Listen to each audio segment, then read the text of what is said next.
Hey folks, welcome to another Passion for Sound audio review. A little while back I posted on the community page here on YouTube and asked who would be interested in a review of the Topping NX7, this little guy here. It had been just announced as a new product and many of you commented on that post and said you'd be interested in a review of it because it's a good option for, say, a desktop system at work where you don't want to take up a lot of space. Maybe you want to drive larger headphones when wandering around the house, or maybe you need a true portable stack. That's what the NX7's designed for, and many of you said that you were interested, so here we are. Let's take a look at the Topping NX7.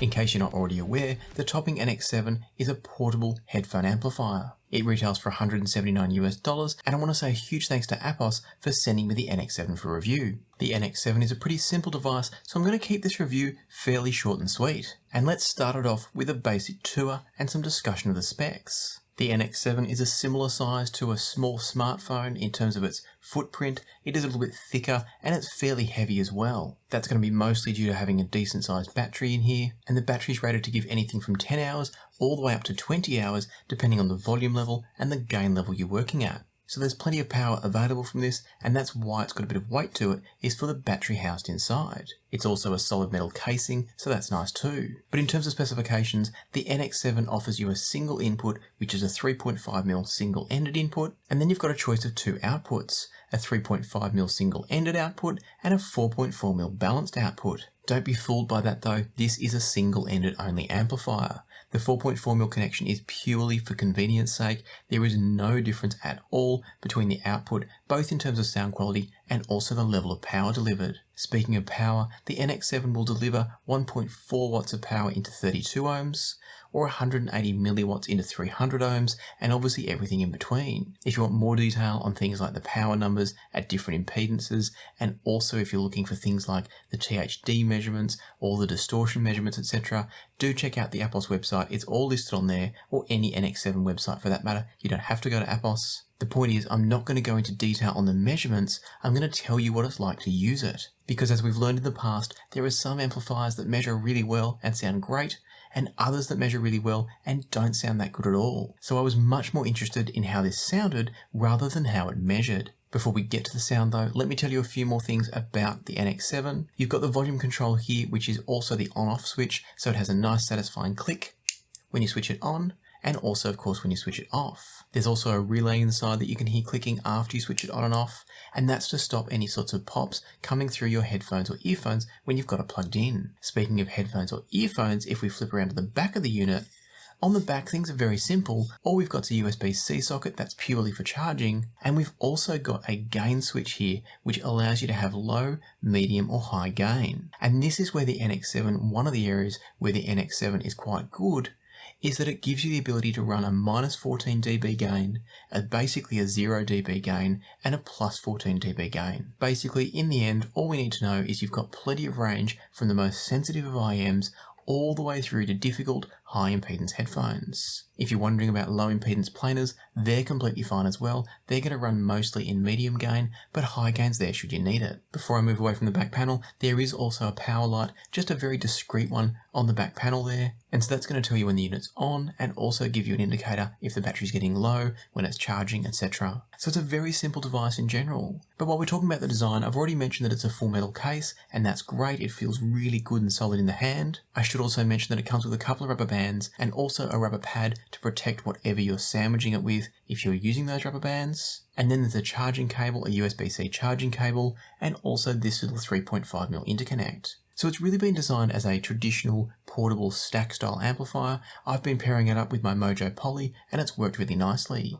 Not that the Mojo needs any extra juice, but it was a good way to test this in a portable setup. I'll get to what I heard in a moment, but before I get there, I do want to mention one little thing that I don't like so much about the design. Topping have put these side guards on here, which are intended to prevent you from accidentally bumping the volume, and that's great. When you're holding it like I am here now, in isolation, it works really well. It protects the volume knob, but it still allows you to easily turn it when you want to. The problem is, depending on the size of what you stack it with, once you've stacked it, it's really hard to get to the volume control because you can only sort of come at it from one side. And so I get the fact that these guards are intended to do things like prevent breaking the 3.5mm or 4.4mm plugs, and also to stop accidental adjustments in the pocket, but it's kind of a double-edged sword for me. I think in some ways I would have preferred they didn't have them. I know others would prefer that they did. It all depends on how you use it. This is such a big device, I don't see it living in a pocket when in use. It's more the sort of thing you're going to pop on a surface next to you and therefore be able to adjust it easily without risking bumping it. The volume control has a nice smooth turn with a little bit of resistance, so it's not like it's prone to really easy slips and jumps of volume, and that's why I do somewhat question the need for the guards. But I'm not going to push that point too hard. It's going to come down to personal preference. I'll leave it up to you to decide what matters most. All in all, at this point, I think the NX7 is a lovely device. It's well made by the feel of it. I love the gain controls. It gives you lots of flexibility and versatility. The inputs and outputs are all that you need, in fact more than you need, because that 4.4mm does make it convenient to connect anything that's got that balanced plug without having to use adapters. As I said before, it's not a balanced amplifier, but it's just nice and convenient. My only real gripe is these side guards, and some people are going to love that it's got those. So with all that said, let's talk about the sound of the NX7. I've listened to and reviewed a whole bunch of amps over the years that use the same sort of technology that's built into the NX7. It's Topping's own version of what's basically the THX technology, and that is that it's using a nested feedback approach to essentially reduce distortion numbers. Sometimes that results in beautiful quality sound, sometimes it results in a kind of flat and lifeless sound. The good news is, with the NX7, it's doing the good version. It's a wonderful sounding portable amp. The sound is clean and neutral, but without the sterility or the artificial nature that some of these sorts of designs can have. In fact, as I listened to it in isolation, the only criticism I could level at the NX7 is that, like so many other amps with this type of design, it just lacks soundstage depth. Everything's very left and right, but it doesn't feel congested or overly flat. It's only when you start thinking about depth that you notice it's missing. For the most part, it's an engaging, enjoyable listen that's wonderfully neutral and clean, but still with a sense of smoothness and an organic nature to the sound that's very, very enjoyable. Because it is so neutral and clean, I'm not going to bother going into depth about what it does in isolation. It basically just presents the music, only louder. Soundstage width is good, image separation is good, instrument tonality, because it's quite neutral but not artificial, is also very good. The only thing lacking, as I said, is a bit of soundstage depth. So instead of me harping on about a bunch of stuff where I'm just going to tell you how naturally it reproduces whatever's coming down the signal chain, instead let me give you a couple of comparisons so you can hear how it stacks up and whether it's good value in general or just good value as a portable amp. I've done two comparisons to help contextualize the performance of the NX7. The first amp is $50 cheaper, $50 US. The second amp is $50 more expensive. And so I'm starting off with the SMSL SH6. I've got this coming up for a review very soon as part of the SH6 SU6 combination, and so at $120 US for a single-ended desktop amplifier, it seemed like a good comparison point to see if a mains powered desktop amp that's cheaper could outperform or match the NX7. For all my listening tests during these comparisons, I was using the Hugo TT2 as my DAC source, so feeding the best quality DAC that I have to give these each their maximum chance to perform. And coming out of the TT2, I was running the Supra Sword RCA cables, adapting those into 3.5mm to come into the NX7, and of course directly connecting it to the first amp, the SH6, and the second amp that I'll get to in a moment. For my testing on this, I was using the Mesa Elite headphones, again the best possible headphone I could plug in so that I was hearing everything that both amps had to offer. What I heard when switching between the NX7 and the SH6 was the SH6 brought everything closer to me. It was still an enjoyable sound overall,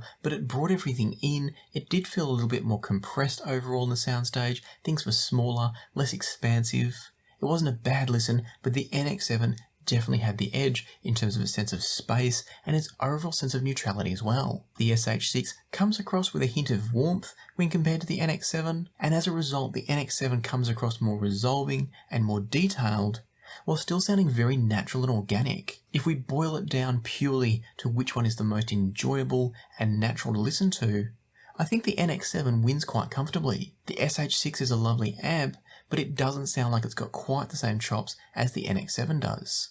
And that sort of surprised me. Normally I'm used to finding desktop devices comfortably outperforming portable ones, but on this occasion it's the NX7 which I would choose personally. If you gave me each of those as a choice and let me listen to either, I'd be reaching for the NX7. And so I didn't spend a lot longer there because it was clear to me that the NX7 is outclassing the SH6. Obviously we need to take into account things like the fact that the SH6 has a preamp ability. It's also a desktop unit, so it's got full-sized RCA connections on it. It's got a full-size 6.3mm connection on it. So it's got its own benefits. I'm not for a second suggesting it's a bad product, and I'll be reviewing it very soon to give you all the details. So I'm not saying it's bad, but I was really impressed with the NX7 for that extra $50 really stacking up from a performance point of view. It's not just a trade-off where you're spending more to get a small form factor, you're spending more to get excellent sound. And so then my next comparison was to go $50 higher to the Topping L50. If you've seen my review of the L50 and the E50 stack, you'll know that I absolutely adore the E50 DAC, but I wasn't entirely sold on the L50. It's a good solid amp at the price, but nothing special. It's another example of the same nested feedback technology that's in the NX7, but the L50 in my mind is a mediocre implementation of it. Having said that, I was really interested to see where my expectations came involved here, whether or not the L50 was still better than the NX7, because I don't expect as much from a portable amp as I do from a desktop unit. For this test, I was using 17 by Kings of Leon. This is quite a grungy, edgy style track. Even though it's not particularly upbeat or particularly loud, it's definitely got a bit of edge and grunge to it. And plugging in the same setup as before, so we've got the TT2, the Super RCA cables, we've got the L50 connected with RCA, and then we've got the Mesa Elites connected from balanced output on the L50, giving it its maximum performance level, and we've got it single-ended from the NX7, keeping in mind that the NX7 is only single-ended, so regardless of which connection I used, I was actually using the 4.4mm connection, but it's still technically a single-ended output because it's running from a single-ended amp. What I heard from the NX7 on this was a sound that was a little bit edgy, a little bit less refined perhaps than the L50. Things like the cymbals were just a bit more aggressive, a bit splashier, a bit messier in some ways. Flipping over to the L50 and things sounded quite polite, quite refined. And you might think that's me saying that the L50 is better, but in reality, this track is meant to be a bit messy. It's meant to have a bit of edge and a bit of grunge to it. And that's what the NX7 was giving me. The L50 was giving me a bit of a lifeless rendition of this track. Whereas with the NX7, all of the energy that's meant to be there, kind of the passion of the musicians, was coming across from the NX7. The sound from the L50 was probably a little bit fuller overall. The bass might have had a bit more behind it. The overall mid-range weight might have been a bit stronger. But strangely, on the flip side, everything felt less present. It's like the sound was more distant, and I don't mean that in a soundstage sense. I mean it was like it was a bit lifeless, a little bit ethereal.